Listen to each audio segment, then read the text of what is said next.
Користењето на состојбата е една од демократските алатки, но само ако тоа не го попречува нормалното функционирање на државата. Во услови на здравствен армагедон кој му се заканува на светот, потполно е необјаснимо локалното инетење на опозицијата околу можноста пратениците да работат од далечина.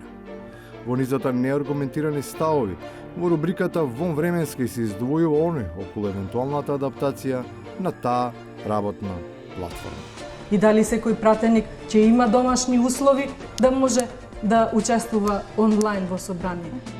Можеби токму парламентарната опозиција треба посериозно да размисли за исклучување на физичкото присуство во дебатата.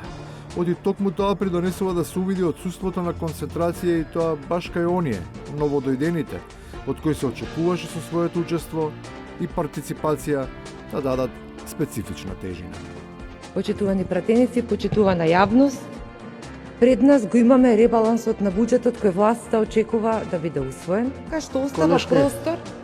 Законот за задолжување на Република Северна А Македонија. ние мислам дека е продолжување за ребалансот. Океј, законот. А што е смешно, Костадин?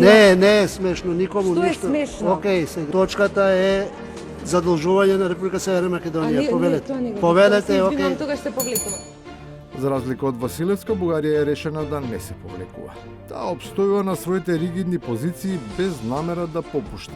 Додека во нашата јавност се повеќе се нудат соломонски решенија кои може да придонесат за надминување на проблемот околу една од најважните историски фигури. Гоце Делчев е егеец. Роден е во Кукуш, денешен Килкис. Гоце Делчев не е ни бугарин, не е ни северно-македонец. Гоце Делчев е егеец. Во секој случај, барем родум, Делчев би бил европеец. А таму владеат некои чудни правила кои или неадекватно ги применуваме или лошо ги интерпретираме. Во секој случај, според начинот на кој се користат средствата за адаптација кон нејзините вредности, излегува дека рамката е толку широка, што овозможува да биде доведена до апсурд. Верувајте, за да измислите топла вода, ако треба и за тоа ќе ви даеме пари. Јас не можев да не ги дадам парите. Може ли да дадеме пари за обука на криминалци, например? Може ли да дадеме пари за обука за избегнување на даночни обврски, например? Има, сите услови ги исполнува, вие тврдите дека треба да дадете пари. И ќе дадете пари тогаш.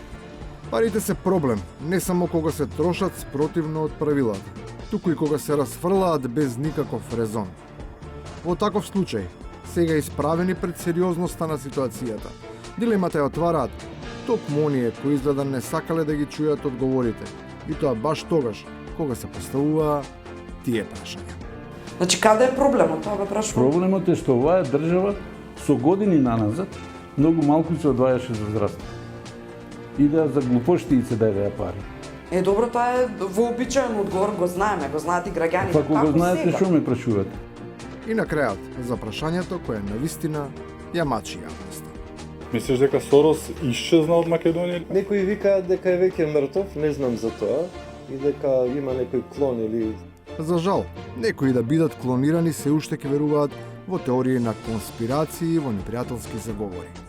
Обидот за враќање на човекот роден во Унгарија во македонскиот јавен дискурс, без оглед дали е жив или е мртов, е само показател дека новите жители на таа држава и натаму остваруваат влијание подома и продолжуваат да инсистираат дека нивната политичка погибија е токму таков факт, а не нивна лична заслуга.